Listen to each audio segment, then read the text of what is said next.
बता रहे हैं बीजेपी संसदीय दल की बैठक समाप्त हो चुकी है और अब से कुछ ही देर में पर्यवेक्षकों के नामों का ऐलान हो सकता है। थोड़ी देर का इंतजार करना होगा, पर्यवेक्षकों के नाम का ऐलान किया जाएगा।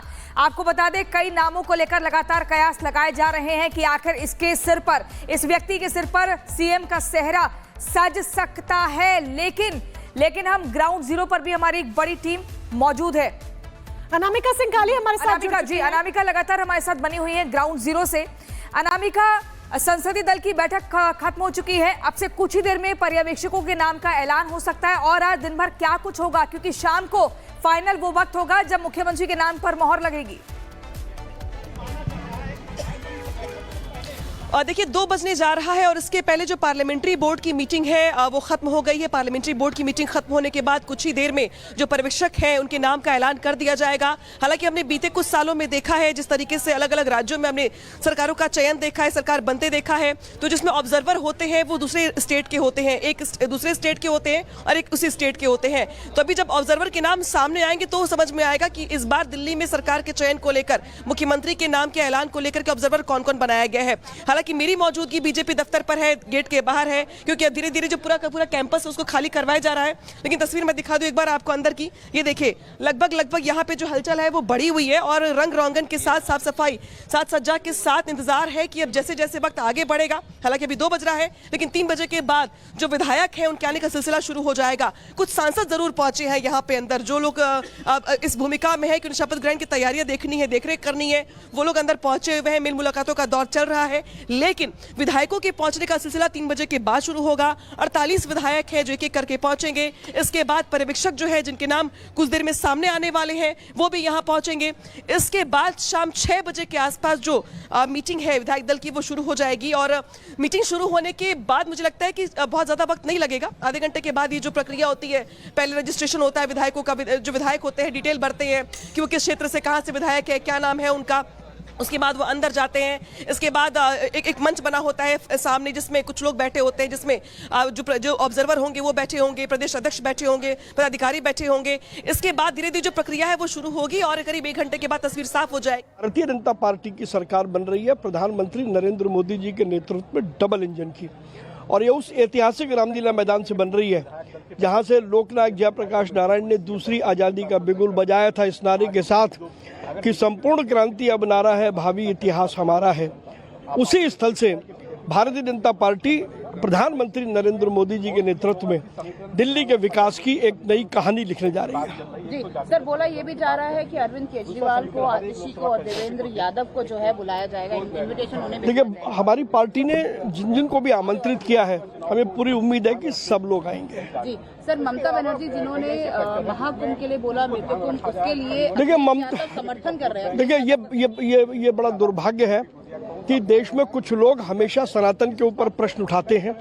ममता बनर्जी ने जिन शब्दों का इस्तेमाल किया वो बेहद शर्मनाक है, और अब अखिलेश यादव भी उनकी भाषा बोल रहे हैं। तो चोर चोर मौसेरे भाई वाली जो कहावत है, तो दिल्ली में मुख्यमंत्री के शपथ ग्रहण को लेकर आमंत्रण का दौर चल रहा है। जो अलग अलग राज्यों के मुख्यमंत्री हैं उनको निमंत्रण भेजा जा रहा है, वीवीआईपी जो है उनको आमंत्रित किया जा रहा है। इस बीच बड़ी खबर ये कि 20 राज्यों के मुख्यमंत्री शपथ ग्रहण में शामिल होंगे। 20 राज्यों के मुख्यमंत्री जो होंगे वो यहाँ पर शपथ ग्रहण कार्यक्रम में शामिल होंगे। पीएम मोदी की भी होगी। इसके अलावा जो बीजेपी शासित राज्यों के जो मुख्यमंत्री हैं उनकी भी यहाँ पर मौजूदगी होगी। केंद्रीय मंत्री, एनडीए के जो नेता हैं वो भी शामिल होंगे। 12 से ज्यादा उद्योगपति समारोह में मौजूद रहेंगे। मुकेश अंबानी, गौतम अडानी भी शामिल होंगे। 50 से ज्यादा जो फिल्मी हस्तियां हैं वो भी दिल्ली में शपथ ग्रहण कार्यक्रम में शामिल होंगी। बाबा रामदेव, बाबा बागेश्वर, स्वामी चिदानंद भी इस कार्यक्रम में शामिल होंगे। लाडली बहनों को भी शपथ ग्रहण समारोह में बुलाया गया है। शपथ ग्रहण समारोह में करीब 30,000 से ज्यादा जो अतिथि हैं उनको आमंत्रित किया गया है। तो जो आमंत्रण पत्र है वो सबके सामने आ चुका है, जो समय है वो भी सामने आ चुका है, और जो लिस्ट है वो भी यहाँ पे सामने आ चुकी है। सीधे करेंगे सहयोगी विवेक का। विवेक, इन्विटेशन लेटर सामने आ चुका है। तो सवाल ये है कि हम लोग जब यहाँ पर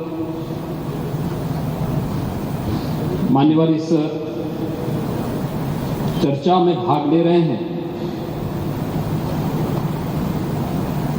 उस समय प्रयागराज में 56 करोड़ 25 लाख से अधिक श्रद्धालु मां यमुना सरस्वती की त्रिवेणी में आस्था की पावन डुबकी लगा चुके हैं। और जब हम सनातन धर्म के खिलाफ, मां गंगा के खिलाफ, भारत की आस्था के खिलाफ या महाकुंभ के खिलाफ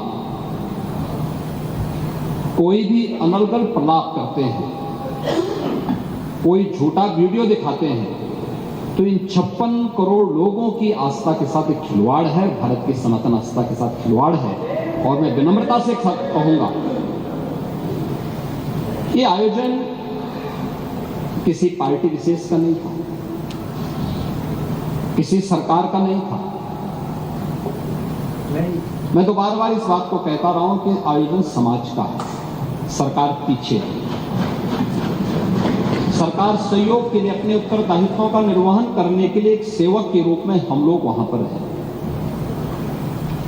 और एक सेवक के रूप में अपने उत्तरदायित्वों का निर्वहन करने की हमारी जिम्मेदारी है। और उस निर्वहन के लिए हम लोग तत्परता के साथ अपनी जिम्मेदारियों का निर्वहन करेंगे, क्योंकि हमें अपनी जिम्मेदारियों का एहसास है।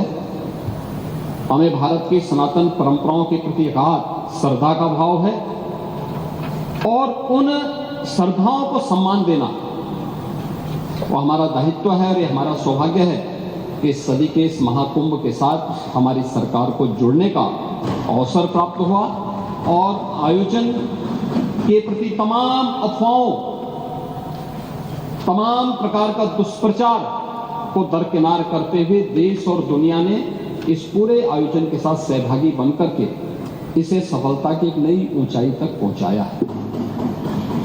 महोदय, आयोजन के 7 दिन बाकी हैं संपन्न होने के, और जो मैंने आज दोपहर तक के आंकड़े बताए हैं, 56 करोड़ 25 लाख से अधिक श्रद्धालु अब तक प्रयागराज की महात्रिवेणी में आस्था की डुबकी लगा चुके हैं। और इसीलिए जब यहाँ पे हमारे प्रतिपक्ष के जो माननीय सदस्य डॉक्टर R.K. पटेल जी, श्री संग्राम सिंह यादव जी और श्रीमती आराधना मिश्रा, मोना जी जब अपनी बातों को यहाँ पे कह रही थी, तो मुझे आपकी बातों को देख करके सचमुच एक तरफ हमें एहसास है अपनी जिम्मेदारियों का, हमारी संवेदनाएं हैं उन सभी के प्रति जो लोग 29 जनवरी के एक स्टैम्पेड के शिकार हुए थे, उन सभी श्रद्धालुजनों के प्रति भी, या प्रयागराज कुंभ के दौरान जो आपने अपने नोटिस में उल्लेख किया है, सोनभद्र की, अलीगढ़ की या किसी अन्य जगहों पर प्रयागराज महाकुंभ के आयोजन में भाग लेने के लिए या यहां से जाने के लिए जो लोग यहां से प्रयागराज महाकुंभ में महास्नान के बाद वापस जा रहे थे, सड़क दुर्घटना के शिकार हुए हैं, उन सबको हम श्रद्धांजलि देते हैं। हमारी संवेदना उन परिवारजनों के प्रति है। सरकार उन